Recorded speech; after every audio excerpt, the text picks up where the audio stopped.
Good morning, everyone. Hi, everyone. My name is Clara. I am a YSP RA under Project Genius Scenarios of Earth's Future under the mentorship of Drs. Jacob Hakmiswa and Dr. George Papetiliotes, and this is Unlocking Future Earth's Journey to 31st Century Earth Scenarios. So for the topic that we'll be discussing today, we'll be choosing studying future studies. So this is a field of study that we'll be discussing today, which takes in different methods from different fields such as social, politics, etc., for us to understand human systems. Okay. So the goal of future studies is that it seeks to engage us, spark curiosity, and connect our notions to explore future scenarios and observe patterns to further develop systems and solutions for future use.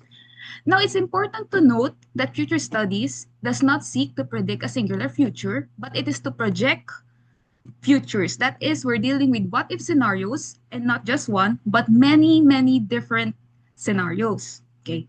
And one method in future studies is scenario building. So we're taking the study by doctors Hakmisra, Pafitiliotis, and Koparapu in considering several factors to come up with 10 future scenarios 1,000 years into the future. So here we'll be focusing on Earth alone. And for an overview, I've put the QR on the top right corner of your screen for the 10 scenarios. But for a brief overview of these 10 future Earth scenarios we'll be discussing today, there's scenario 1. If you're familiar with George Orwell's 1986, we have an autocratic ruler there that says what I say goes. Scenario 2 deals with the survival of the fittest and social Darwinist beliefs. Scenario 3 is the peak of human life. Scenario 4 is discouraged use of technology. Scenario 5 leans on the philosophy of technology for life enhancement. Scenario 6 is the anecdote of people in power are always in peril. Scenario 7 is the balance between the use of technology and healing the earth. Scenario 8 is focused on the endless loop between growth and collapse of humanity. Scenario 9 relies on artificial intervention, hence God from the machine. And scenario 10 is out of Eden, where we have tech opponents that wants to preserve the earth and tech proponents that venture outer space. Okay. So again, I'm going to emphasize that future studies seeks to project multiple and different futures. That is, we have many elements in play and we're dealing with unique scenarios. And such, we have a lot of unique comparisons to analyze and hypothesize on the impacts of these interplaying factors. And one comparison I chose to highlight is land use and population, because this shows the relation with and how human systems interact with and their surroundings. So for our first example, if you're gonna observe your screen, there's a lot of green areas there. That's the agricultural land use. So maybe you're thinking that more agriculture means more resources and more resources means more people, or vice versa, which is kind of the case for our scenario, since we see a little bit more of the urban areas in the scenario on the left than the scenario on the right.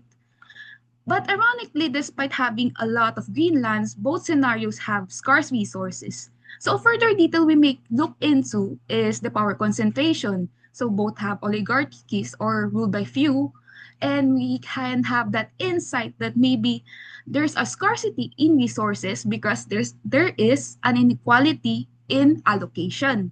Okay.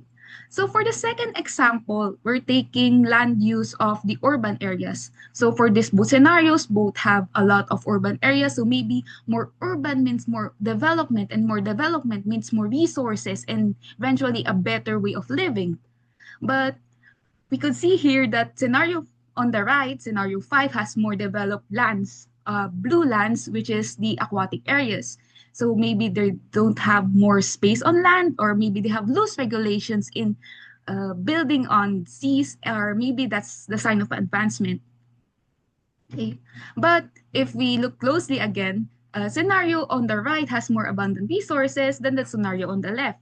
And we can look more closely into their people in power. So scenario 5 does have people in power. I did not put democracy, that's people in power. And scenario 1, which has again autocrats, what I say goes, and maybe the scarcity did stem from the inequality in resource allocation. And similarly, both scenarios here have similar aquatic land developments. And If we look more closely, the urban areas in scenario on the left, scenario 5, are more prevalent and less agricultural lands, and this the opposite is seen in the scenario on the right. And despite this, having said it all, scenario on the right, scenario 6, still has scarcity in resources. And despite having technocrats which are specialized technical experts in power, it doesn't seem to alleviate the resource problem. So from here and back on our examples, we could have a bit of insights on their policy making and the role of policymakers in our land use, resources, and other factors. So another factor we can look into is population. So earlier, I mentioned that the vast agricultural lands may be a response to a population demand. But we can see here that despite almost similar agricultural lands, the scenario on the right supports 10 times more the people on the scenario on the left. We have to remember, if we can recall, that the scenario on the left, scenario 10 out of Eden, has the idea of a pristine earth, a preserved earth. That's why it's Eden. So it gives us an insight that maybe there are how human populations respond to their policies and the governing beliefs. So likewise, the areas of agricultural lands here and the other land uses are quite similar, and it gives us a view that both scenarios support the same number of people. And we could consider that both scenarios actually have technology serving them. It's just that scenario 3 may have people and AI together, but it's more, while scenario on the right, scenario 9 has more the artificial intelligence mostly working for them, hence Deus ex machina. Okay. So another comparison I chose to highlight is the nighttime scene is because we can see everything at the day, and light is much more profound in nighttime. Hence, we could see energy systems or how life exists here. And so for example, we have the both scenarios here. Scenario on the left is scenario 1 looks a lot more brighter than scenario 8. So if we say that light equals life, maybe there's more activity in scenario 1 and more people in scenario 1. But actually, both scenarios support the same number of people. It's just that maybe the scenario on the right has regulated policies with urban lighting, which is optimized, and urbanization of areas compared to the scenario on the left. So for this example, if you were an outsider, if I were an outsider, I think these scenarios are too dark. And then is there even life or activity in here? But if we look closely, the scenario on the left actually discourages technology use for its past ill effects, while the scenario on the right just has light optimization policies and embraces technology for healing the earth. So for this next example, we can see again that scenario on the left has more light and more activity, even on the seas. But it's difficult to judge the activity and life of these worlds through lights alone, since we wouldn't know that the scenario on the right actually has this Dyson sphere.